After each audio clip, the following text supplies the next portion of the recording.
Right. I hope you all have tuned in. I'm Charles C. Kaler, President of the League of Women Voters of Lane County. Welcome to the May 3rd Thursday of 2021. Brought to you virtually with the help of Rhonda Livesay, Terry Parker, and Nancy Mills. But a few announcements before our speaker begins. The League acknowledges we live in the traditional land of the Kalapuya people, whose descendants are citizens of both the Confederated Tribes of the Grand Ronde community and the Confederated Tribes of the Siletz Indians of Oregon. We honor the land and the people who have cared for it and reaffirm our commitment to steward and honor the land through our work. By the way, the State League study on pesticides and other biocides is now available for download. Go to the LWVOR website and type in pesticides to read and download the study. Thanks and kudos to our local voter service chair, Paula Grisafi, who co-chaired the study. All right, now I'm going to introduce our speaker, who is Eugene School District Interim Superintendent Cydney Vandercar, who has served in that position since July 1st, 2020. She grew up in Lane County and has been a teacher and leader in the district for nearly 30 years. After starting out as a substitute teacher, she taught math before becoming a school administrator. Most recently, she served as the Assistant Superintendent for Administrative Services, where she oversaw finance, human resources, nutrition services, and public safety. Ms. Vandercar is the second woman to lead the district in its 166-year history. School Board Chair Anne-Marie Levis said, Ms. Vandercar has a long history, deep knowledge, established relationships, and unbounded caring for the Eugene School District and its student, staff, and schools.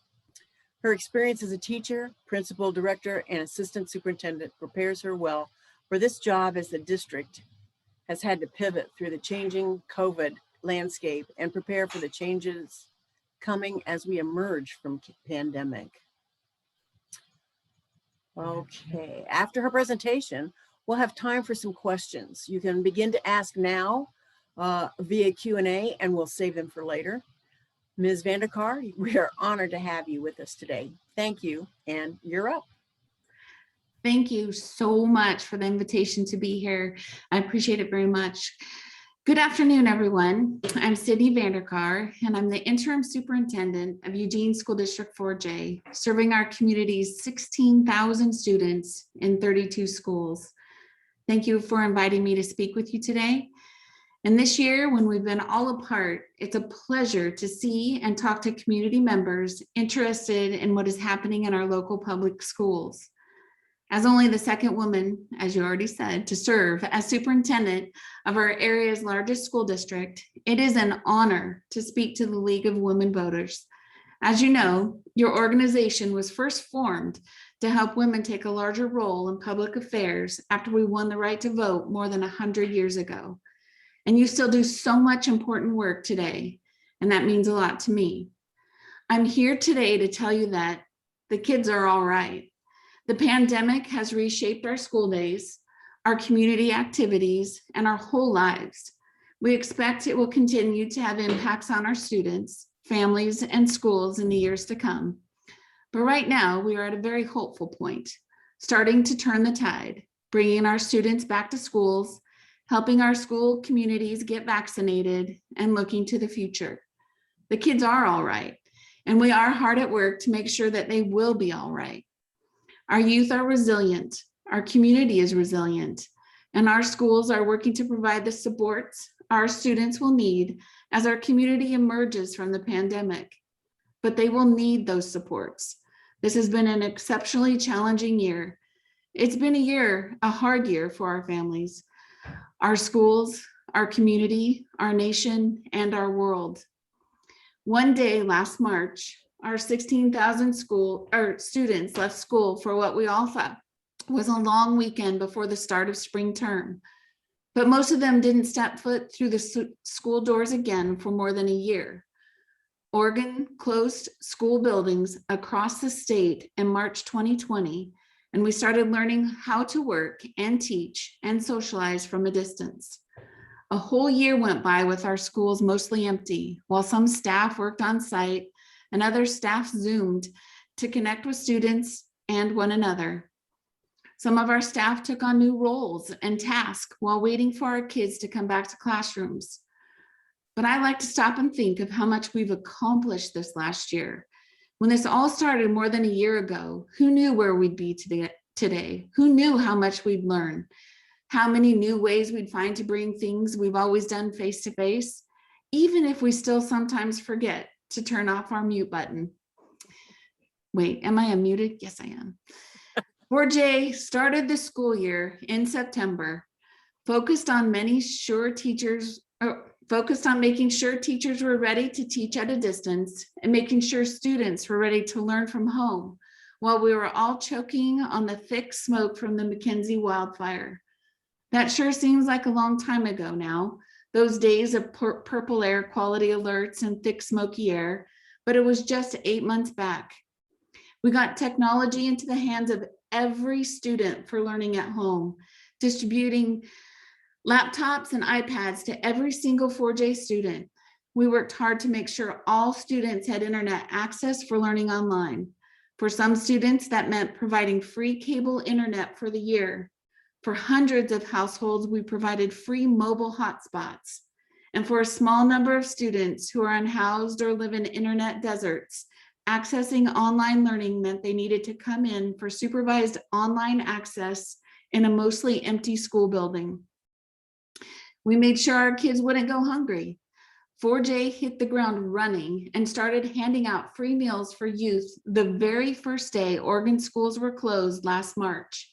We got up and running quickly in the crisis, and we've kept providing free meals for all 4J students and all of our community's youth age 18 and under for the past 14 months. Our nutrition services staff has handed out almost 2 million free meals for youth in our community in that time. That's a lot of meals, and that's a lot of kids getting the healthy food they need. Our nutrition services team has done incredible work, and it is really a joy to provide healthy meals and other supports that are so very needed for many families in this hard time. Our teachers learn to teach. Our students learn to learn online. Between class sessions and work meetings, that's added up to more than 250 million minutes of Zoom sessions in 4J. That's a lot of teaching and learning online. It's different and it's not easy, but our staff and students are resilient and they made it work. Our amazing teachers are the heart of our educational system. They have learned a lot about how to teach in this new and completely different way. And they have worked hard to connect with students at a distance and provide a good learning experience and as much normalcy and stability as possible under the circumstances. And our amazing students and families have worked hard to stay connected and keep learning throughout all of this. Over the past year and more, our community and our schools have pivoted from one place to another as we've navigated this pandemic and kept educating and supporting our students. We had to change direction and create new systems so we could hold school in new ways, to teach and support our students in ways we may never thought about before. We've started with one plan, prepared for it, and had to shift to another plan and keep adjusting as state and federal guidance changed time and time again. Last spring, our teachers pivoted to something huge we'd never done before. We learned to teach entirely at a distance. In the fall, we came back and taught online in a whole new way, new and better. Online school was different, a more robust and connected experience than it was at the start. Throughout the past year, our teachers and counselors and educational assistants and other support staff have worked every day to connect with students and support their learning and well-being in this new and different environment. Our custodians and facility staff implemented new cleaning protocols and learned new ways to do their jobs, new ways of working safely in our buildings with new and different procedures and timelines. And they've stayed hard at work on site throughout the past year. Our transportation staff took on new roles and responsibilities. For a while, some bus drivers became grounds crew members. Several became a painting crew, and others worked to support our students as EAs and support staff. They also spent some months delivering free meals to students at their homes. Now they're back to delivering students to school with new protocols and procedures. Our whole education system had to learn new ways to do our jobs and support our kids. We've gotten pretty good at pivoting to a new approach every month, even if we've also gotten pretty tired of it. These days, we've had to pivot yet again. Our last group of students came back to school for on-site learning last month. A couple of weeks ago, when I was Zooming from home, I noticed a school bus in my neighborhood picking up kids. Students were dressed for school with their backpacks and face masks. They got on that bus with purpose and excitement. And seeing that yellow school bus in my neighborhood, it felt like a big deal. At some points during the pandemic, we wondered if we would ever get to put our kids on buses and take them to school in person anytime this year. And here we are. Kids are getting on buses and kids are learning inside classrooms again. And that is a big deal. Kids are back on buses and back in schools. There's movement in the halls. There's learning and connection going on in the classrooms.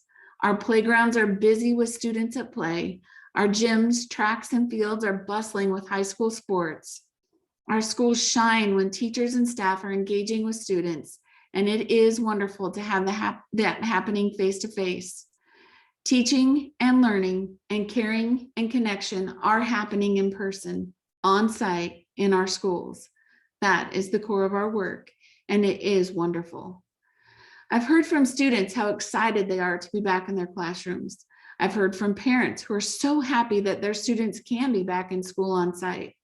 I've heard from teachers how magical it is to be back in their classroom and seeing kids' faces.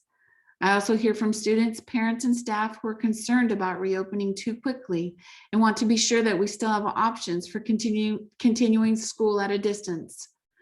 I'm grateful we have students back in our buildings and grateful we have ways for students to keep learning online until they are ready to return to the classroom. I appreciate our 4J team and their work to make these learning experiences possible. We think that this is our last major pivot for the year. We may see some students shift to distance learning if they need to quarantine, but our school system as a whole is on a course with a hybrid learning schedule that will stay steady through the spring. Now we're looking ahead to summer programs and coming back in the fall with full regular school schedules. Eugene School District 4J is going to have in-person summer school this year. Not only are we holding our usual academic support programs for selected students, which we are expanding this year to serve more students for more time, but also we have more opportunities for academics and enrichment. We are soliciting proposals from community providers to fund extra programs right now. We're also planning for the fall. Next year, we're aiming to get back to school in person 5 days a week. While there's still a lot we don't know about next school year, what the state guidance for schools and our local community health situation will be, we are planning for a return to more regular school schedules in the fall. It's likely that the school day inside our buildings will still look a little different, not entirely back to normal of the past. Our schools will follow all the health and safety requirements from the Oregon Department of Education and Oregon Health Authority. We'll probably still be ensuring some amount of physical distancing, vaccinating students, and wearing face masks, possibly depending on whether a person has been vaccinated against COVID, but we will be in person in schools with our students, teaching and learning.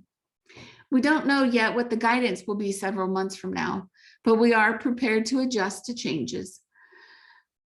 We will continue to offer all online learning options for families who prefer it to meet their students and families' needs, but our resources will need to be focused in our brick and mortar school programs, and we do not expect to be able to also provide an online program tied to each individual school like Same School Online option 4J created during this exceptional year. I truly believe that the future is bright. Our students and staff are back in school buildings, back to some teaching and learning and caring and connections in person, face to face. We're looking ahead with real hope for having our students back in schools with more regular schedules this fall. But the last year has been hard for our kids and families and staff. The pandemic has brought stress and strain, financial and food insecurity, social isolation, and mental health challenges for many in our community. Our students' needs have been many. They are changing, and next year's needs will be different. Our students and families need the stability and support that schools and caring school staff members can provide now more than ever. They need us to hold space and grace for them to adjust as they transition back to being at school in person. The care of our students doesn't begin or end with the ringing of a school bell. It's an endeavor that requires persistent attention and consistent nurturing. We're looking ahead to summer. While students, families, and educators have been resilient in the face of many challenges of the pandemic, it has impacted learning, social connection, and engagement for many students and families. Summer learning programs give us a significant opportunity to support students and families and help students expand their learning and re-engage with their peers. The district is eligible for state funding to provide summer academic and enrichment programs for students this year as our community begins to emerge from the COVID-19 pandemic. 4J is expanding programs provided directly by the district, but we can't do it all ourselves. The district will also provide grant funding for community providers to provide more summer programs for in-person academics and enrichment, and for wraparound childcare for economically disadvantaged elementary students attending these programs. Priority is given for programs providing services at no cost to 4J participants and to programs serving students who have been disproportionately impacted by the pandemic, including Black, Latinx, Native American, and Pacific Islander communities, students experiencing disabilities, and students and families navigating poverty. Each day, we take a step forward toward getting back a more traditional school year next fall. Vaccines for our students, staff, and community will help us go from possibility to reality. As more people are vaccinated, our schools and community become safer for everyone. The FDA authorized the Pfizer vaccine for ages 12 and up last week, and kids are starting to get their shots. 4J is helping control the spread of COVID by hosting and sharing opportunities for our community to get vaccinated. All 4J staff have already had the opportunity to be fully vaccinated. Now that vaccines are available for everyone aged 12 and up, 4J is partnering with healthcare providers to hold vaccine clinics for our students who are at least 12 years old, and also for their families and other community members. It's also now even easier for grown-ups and kids to get the vaccine by appointment in advance, or in some cases by walk-in. We've held some vaccine clinics just for our 4J students, and now, starting this week, we're working with Lane County Public Health to provide vaccine clinics twice a week for anyone in our community age 12 or over. Free COVID vaccine shots are available from 4 to 6 p.m. at Churchill High School on Wednesdays and North Eugene High School on Fridays. The clinics are open to students, families, staff, and other community members. Come on by to get your shot. People can make an appointment in advance or just drop in. As younger ages of students become eligible to be vaccinated, as more clinical trials are completed and authorizations are given, we will keep working with the providers to make sure our students have access to get vaccinated as they become eligible. Vaccination is not currently mandatory. It's a voluntary and vital opportunity to support the health of our families, schools, and our whole community. The more people are vaccinated, the safer our staff and families, our schools, and our whole community will be. We are working hard to keep our schools safe for students and staff who are at school on site. 4J established extensive health and safety protocols in alignment with state guidance for school and sports activities. I'm happy to tell you that we have had students back in school buildings in the hybrid model for 2 months, and we've seen so far that these safety measures have been very successful and are limiting the transmission between people. We're seeing more cases spreading through behaviors away from school where people have not been following health and safety guidelines, like limiting gatherings among unvaccinated people. We're keeping up our vigilance on these stringent safety measures in schools, and it's critical for all of us to keep up recommended health and safety measures and practicing good health hygiene habits in our own actions to help protect ourselves and our community. This will take all of us working together. We're continuing to feed kids. Our students haven't gone hungry through this whole challenging year. Our nutrition services team has stayed hard at work and served meals from the first day schools were closed last year through the summer and through the school year. At this time, our food services team is providing daily meals to students in school on site and weekly meal boxes that families can pick up on Wednesdays. All of that work, all of that service has filled a lot of bellies over this pandemic year. Close to 2 million free meals for kids in our community. That is a lot of food. These free meals are available for all 4J students and for other youth up to 18, whether or not they are a 4J student. This is made possible by a federal program funding meals for all students without needing to qualify. I'm very happy to share the news that the federal government has extended the free meals for all students through June 2022. So all 4J students can keep eating for free next school year. The pandemic has brought with it job losses, food and housing insecurity, social isolation, and mental health challenges for many in our community. Our students and their families need the stability and support that schools provide now more than ever. Last spring, the district put together a wraparound team to support our families' needs, and the district and school board members worked with Eugene Education Foundation to create the Student Needs Now Fund to help respond to the emerging crisis and meet the increasing needs of 4J families, with help that a school district couldn't normally provide, from transportation help to baby diapers. The fund has raised nearly $200,000 to support 4J families. That's an incredible achievement that has a real impact on the lives of our students and their families. The support made possible by community donations has given a lot of students a measure of comfort, security, and support they've so desperately needed during these uncertain times.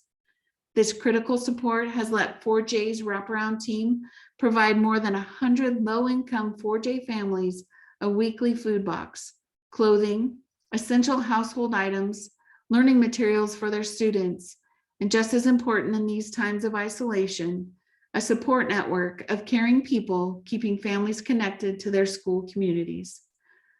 Our students have been able to worry a little less about basic needs for the present and stay focused on their dreams for the future. As we've worked to continue educating and supporting our students through the pandemic, we've also been working on some other critically important supports. Suicide is one of the most persistent but largely preventable public health problems. In Oregon, the youth suicide rate is nearly twice that of the national rate. Every death of a young person is a tragedy, and death by suicide is a preventable tragedy. To support the mental health of students and address the risk of youth suicide, the district has adopted a comprehensive suicide prevention program for grades K through 12. The plan outlines prevention and intervention procedures, staff training components, and methods to address the needs of high-risk groups, including LGBTQIA students and students of color. Our community has also felt the impact of more distant events. There have been multiple events over the past year that have brought fear and hope for our BIPOC community, including violence against Black and Asian American and Pacific Islander, or AAPI, individuals, and the verdict in the trial for the murder of George Floyd in Minneapolis. As educators, we understand that it is our job to support and empower students through challenging times. It is our job to instill in them the critical thinking and social emotional skills they need to engage with the world as it is and join in making it better. It is our job to support our BIPOC students, families, staff, and community members by speaking up, practicing self-examination for conscious and unconscious bias, interrupting and reporting acts of hate, harassment, and hurt. We've begun anti-racist professional development for all 4J staff this year, putting the foundation in place. We need to ensure our schools are safe, inclusive, and respectful for our students and our staff who are Black, Indigenous, and people of color. Our kids need all of us to be part of the solution. They need us to keep learning and growing and changing over time to change things for the better for them. We are committed to becoming an anti-racist school district and continuing our work to dismantle systems of racial injustice in education as we work for a more just and equitable future. We're also continuing forward with some major investments in our schools. Thanks to our local voters, that's you, who overwhelmingly approved the school bond measures in 2018, we've had some exciting construction projects underway to improve our students' learning environments. The pandemic has created some challenges, but we are still moving forward on schedule. All 32 of our 4J schools will benefit from bond investments, but there are some particular major building projects that will have big impacts.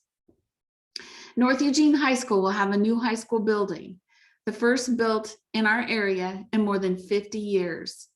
The design process is finalized. You can look on our district website to get a peek at the architect's renderings of the new school. The new high school is starting construction and students will move into the new school building in 2023. On the other side of town, Edison Elementary School also will have a new school building. We've worked to preserve many items and materials from the old 1926 building.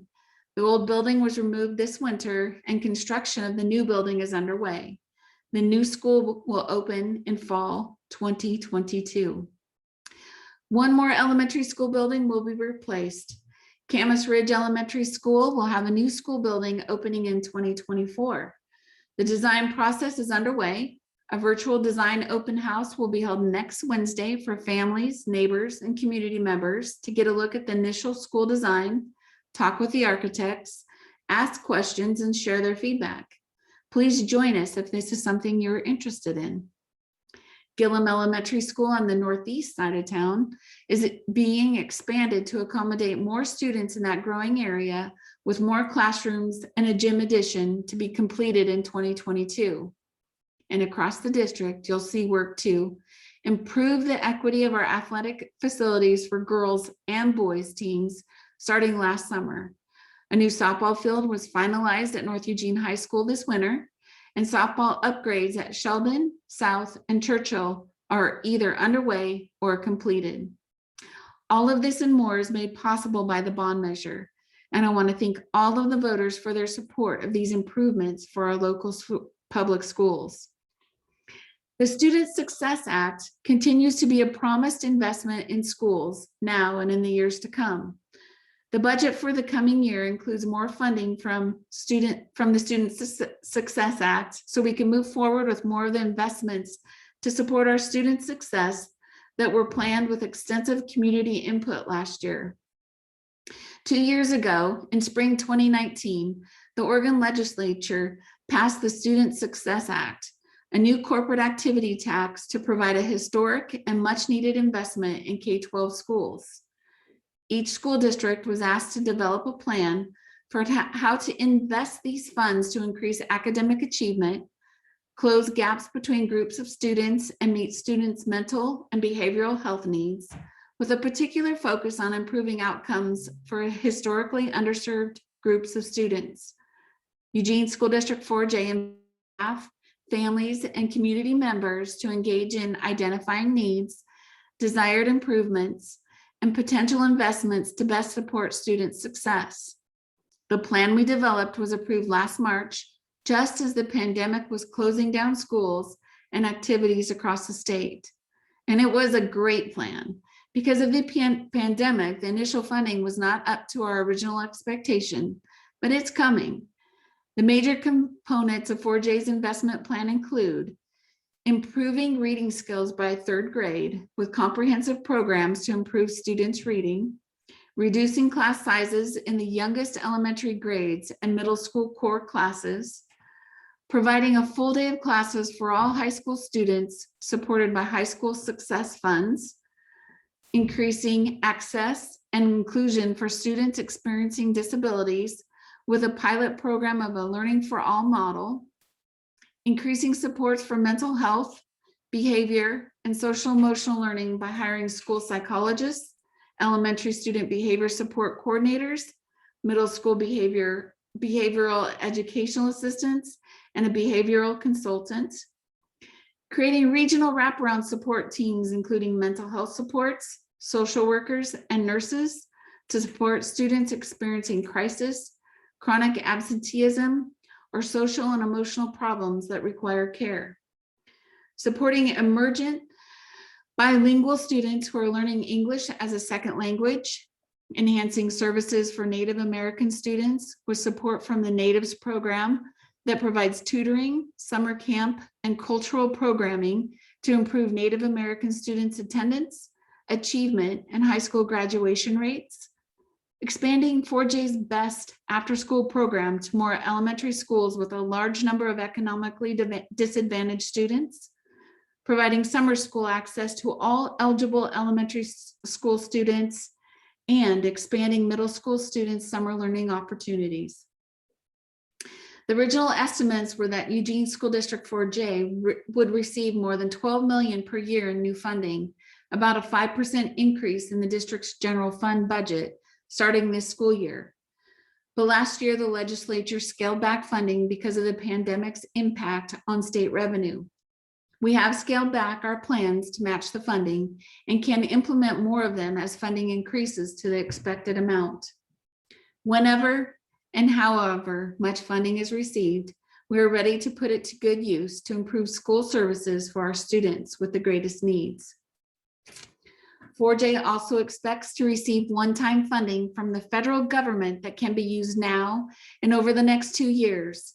The SR3 funding, that stands for Elementary Secondary School Emergency Relief Funds, is available to help safely reopen schools and address the impacts of the pandemic on students' academic, social, emotional, and mental health needs. That includes interventions to address learning loss and support equity with services and supports for student populations that have been disproportionately impacted by the pandemic. The district is inviting staff, parents, students, and community members to share their thoughts about needs and priorities for this one-time funding and how it may be used to support our students, staff, schools, and system in the next 2 years as we emerge from the pandemic. This is in addition to the extensive community engagement and input last school year, considering needs and priorities for funding available from the Student Success Act. We anticipate a continued need for wraparound services, modes of transportation for our life skill students, extended professional development opportunities for our staff, extended tutoring support for kids before and after school, and so much more. An online survey in English and Spanish is open through the end of May. The link can be found on the district website. We value input and insights from our staff, students, families, and neighbors, and I invite all of you to share your thoughts. We are so thankful to be in a position to have these one-time funds coming to support students coming back to school safely on site 5 days a week in the fall and address their needs as our community recovers from the pandemic. And finally, and yes, there's a finally, I want to celebrate that less than a month from now, our senior class will be graduating with in-person graduation ceremonies, something that wasn't possible last year. The class of 2021 had a junior and senior year totally unlike any other graduating class in history. Unlike every other graduating class in the nearly 170 years since the Eugene School District was founded in 1854, they spent a third of their junior year and most or all of their senior year in their homes, going to school through a computer screen away from the classroom, their teachers, and the companionship of their peers. That has not been easy, but they and all of our younger students have persevered through it all. They gave up more than a year of in-person learning and high school traditions to help their families, community, and humankind keep safe. Their time spent physically apart was not time wasted, nor opportunity lost. With 21st century technology and personal perseverance, our students have never stopped connecting, learning, creating, and striving through the pandemic. They mastered new technologies and schedules and developed new ways to connect with friends. They did everything from science labs to theater and choir performance online. They navigated an ever-changing landscape. It has been hard, and many students have struggled at times, but they have continued to learn, grow, and take the next step forward to successfully complete their journey through K-12 education. Congratulations to the class of 2021. Thank you for your ongoing support of Eugene School District 4J, and I'm thankful for being here as well. Thank you to Linda Lynch for the invitation, and I appreciate any questions you might have in that chat that when I close down my screen, I'll be able to see it. Thank you. I am just gobsmacked by everything that's been accomplished. It sounds like a lot during a normal year, but the level of complexity with the pandemic makes it that much more complicated. And your commitment and the staff and the rest of 4J, people who work for 4J, they're to be congratulated for the extraordinary work that they've done. Please thank you and thank them. I've got a question from Linda Lynch, and she said, this has been very hard on seniors. Has this affected the graduation rate? Were accommodations made to assist students with meeting graduating requirements? So last year, our graduation rate was up a little. Part of that because some of the requirements from the state testing, some of our in-school requirements were dropped. And so I think it was easier to get your classwork done without the extraneous pieces. And so it didn't hurt the requirements or the graduation rate last year. This year, we won't know quite yet, Linda, just because we're almost there. And we have a lot of kids who might wait till the last week to get everything turned in. I don't know if you ever had any sons or daughters like that. I might have had a few. So we'll know that in the upcoming month or so. Imagine that, procrastinators. Okay. Well, as you probably might guess, we're very concerned about elections and voting. So we've got a softball question for you here. How do you explain the increased interest in school board races this year? I think that, well, this is my own opinion, so I've not taken a poll across the other superintendents in the county or the state, but I think we have more people attending because it's all virtual, and so it's easier to get there. You don't have to work on childcare. You can maybe watch it from your office. So I think that more people had access to it in a different way because it was online. So our school board does meet in person, but we still don't allow guests in the room just because of distancing. So I also believe that different political parties, maybe not political parties, just interest groups might have goals that they want to attain across the state. So I think that's why there's an interest that's different than just our normal everyday board that usually gets reelected every year. Okay, great, thank you. Kind of a technical question. What's the difference between ADA and ADM during the pandemic, and how much did it affect state funding? I do have one question before I answer that. Only if a person's name is Linda, can they ask a question? Is that? What do you mean? Because I'm looking at all Lindas have asked questions so far. I see, yes. Coincidence. I don't think we have any more Lindas, but yeah, maybe. So I think the question might be about average daily attendance. I believe what ADM ADA could also be requirements for health, but I believe she's asking about daily attendance. So in 4J, we had, when we were all online, we had a number of kindergarten parents not sign up for school. But then we did, when we went back to school in person, many of them showed up. So we normally have including our charter schools, around 17,000 kids. We're closer to 16,000 right now, but we did have many parents who chose to do it a different way for the year for the pandemic. We did try to meet a lot of needs by offering 3 different programs. We are not the only ones across the state. I would say that every district I've talked to, which is quite a few, their level of attendance is down for the year, and we anticipate them coming back next year. Well, when they feel like it's safe, I guess. They'll have to decide. The third Linda I answered Linda F's, not Linda Berg's. That's okay. I think that makes sense in the scheme of things. Yes. She's new to the territory, so she asked if there are emergent schools in the 4 district in STEM and or languages. So the language schools that we have across the district, we have French, Spanish, Chinese, and Japanese. So we have 2 Spanish immersions, one in the North region and one in the Sheldon region. And then our Japanese is also in the North region, Chinese is in the Churchill region, and French is in the South region. And STEM program, that stands for science, technology. What does E stand for? Engineering and mathematics. And we have a lot of work on that in the Churchill region at the high school and at ATA, the middle school that feeds into Churchill. Linda, that is a very good question. I want to know where you came from. I know she came from Alexandria.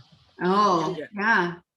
We were working on CTE programs, which are college career technology programs. And so we teach kids talents and things that they could know to either go on to college or go out into the workforce. So we had nursing, which is different than STEM, but it might be only in Oregon. So we have nursing, we have food services, we have accounting, some business courses.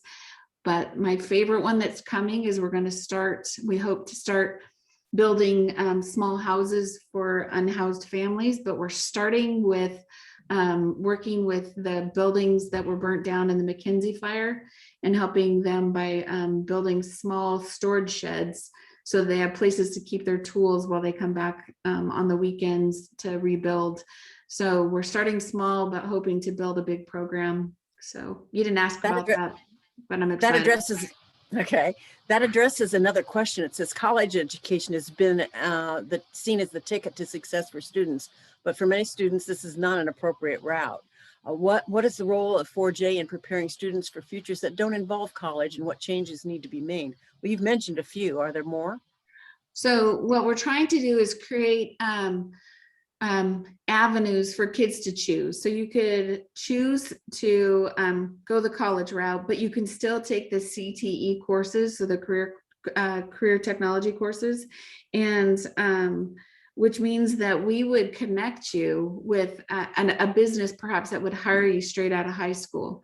So what we're trying to work with now are with the housing idea, carpentry, and hopefully get them started with the groups that would know them already, and they could have good wages just right out of high school. So we do know that there are families that college is something they're not choosing to go to for a couple of reasons. One, they might not want to, or one, they can't afford it. So we are trying to build in us a group of students and teachers who are providing a step forward to kids who might not choose either a community college or a 4-year.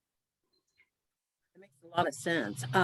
Another question, again, softball. Standardized testing takes a lot of flack. What are the advantages of standardized testing? Can the emphasis on standardized testing be reduced to allow teachers more opportunity to control the experience in the classroom? So my feeling on standardized testing is that we need it, but we don't need it to the, we do a lot of it in a normal school year. It takes a lot of our time. So a kid taking the math test at elementary could spend 4 of their math periods on it in a week. So what I'd like to see it is to reduce the time needed to take the test.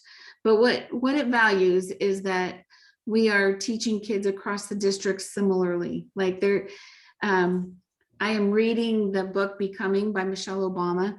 And when she's chosen to go to this really great school across Chicago to the other side, she lives on the south side.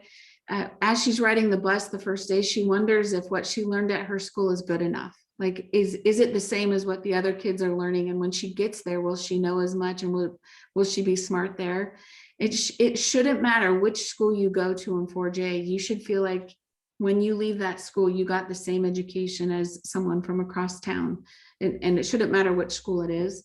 So what I think state testing does is it allows us to measure how well we're doing in a school. It might not help us with each individual kid, because I think teachers know as they grow how to help them with, they might get stuck on something in math, help them with that something, and then they just blossom from there. What I think it is it's an overall test of the system to make sure that we're treating all of our kids across the system with the same amount of we're tasking ourselves with the same challenge, that every kid has opportunity when they finish that class. So I didn't answer your question necessarily. I gave you my own viewpoint, but we need to believe in all kids. And sometimes we need to be reminded when we didn't. Very good. This is a question particularly apt for a leaguer.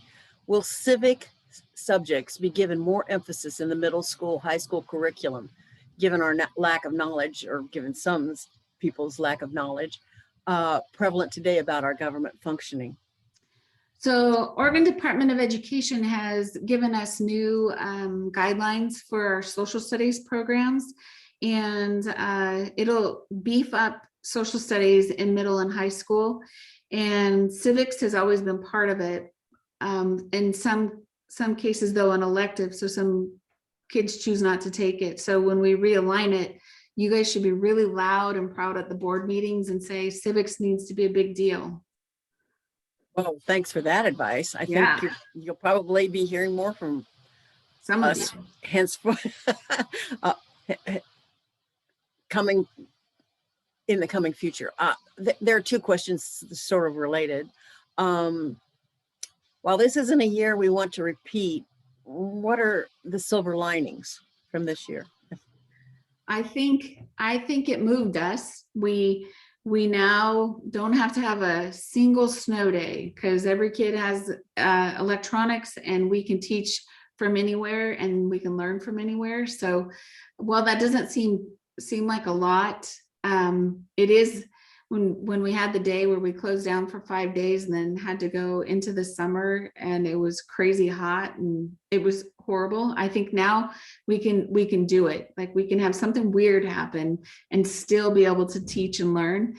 I also think that we learned how to we learned the importance of getting together. Like, maybe we overlooked what a meeting in person really meant to people. And so I think now we treasure that when we didn't always before.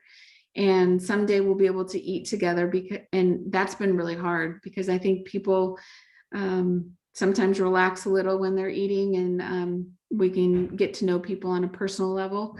So right now, teachers and staff are eating on their own. And I think that the little things, like seeing buses in your neighborhood, I really did get teary-eyed when I drove out of my driveway and kids were getting on a bus. The little things that we overlooked are just important now, and I don't think we'll overlook them for quite some time. Well, you're right. And the contra to that question is, I want to know what one or two things really kept you awake at night. Oh, kids that weren't showing up, like, where are they? Are they okay? And sometimes we couldn't find them, maybe because we didn't have the right phone number, or so worrying about the health of kids who teachers weren't seeing daily in their classrooms. And for a while, when we didn't know that help was coming from the federal government, and we just decided to buy technology to make sure every kid had one, sometimes it was hard to wonder if that was the right way to spend money. Turns out it was, because we were at it for a whole year, well, more than a year. But I think that the care of our students and families probably kept me up the most. Because you just couldn't see. As a teacher, I was a teacher first, and you could see the kids who came in who needed our help. And when you don't see them, when they don't turn their screen on, it's hard to know if I'm happy or sad if I'm not talking and you just see a blank screen. And sometimes that's what teachers see. And so I think the health and safety of our kids has made it really nice to come back to hybrid. Very good. Well, we have a question from our Oregon State League's president, and she's asking a league-ish question. The LWVOR works closely with the Oregon Department of Education on civics education, and we laud the excellent curriculum, note that it is optional for school districts. Can you recommend ways the league can connect with our incoming voters in 4J schools? I think coming to the school board meetings, now that people are showing up online, you'll have a bigger audience. But I think the importance, just it needs to be spoken so that we remember it when we're planning. So I know that we have a brand new, the curriculum is new from the state, which includes history, the civics part, and then some additional pieces at middle school. But when we did a lot of budget cuts 12 years ago, 13 years ago, social studies got cut quite a bit, because you only need 2 years of social studies to graduate at high school. So it was the one that got cut. So you could say that you require more years of social studies to graduate. That would force us to teach more of it. But don't tell anyone I said that. Say again? So don't tell anyone I said that. Oh, okay, yeah, we'll keep it secret. So that's your directive to us. I was going to ask what the league could do to help show up at the board meetings and ask for what we'd like to see. Studies, yeah. Very good. Yeah. So, okay, leaguers, we've got our marching orders. Thank you very much. I had another question and it's left my mind. But maybe that's the end of what we can do for today. Thank you very much. Again, I had no idea. I knew it took a village. Yeah. I had no idea how complicated that village had to be, and how comprehensive, child-centered it is. For many reasons, I'm proud to live here, and this has become another one. Thank you very much for doing all the work you do and making our community a much better place. And the league especially appreciates your work. Thank you very much.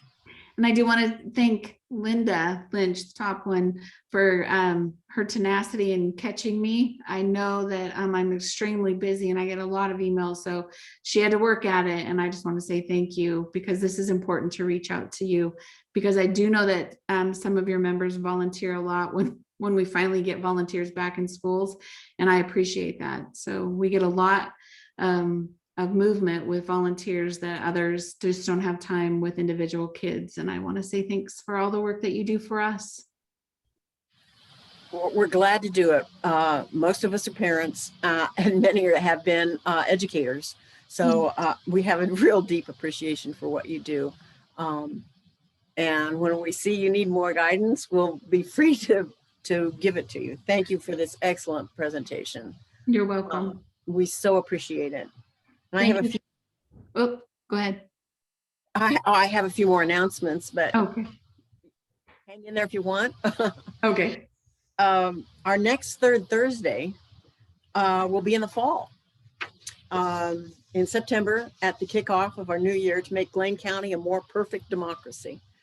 We're working to have a hybrid meeting, a return to an in-person event, yay, with a simultaneous online broadcast. That's our silver lining. We've learned to be able to reach more people with this. Okay, well, thanks for tuning in. Thank you again, Ms. Vandercar, and onward in good health and stay that way. Thank you very much.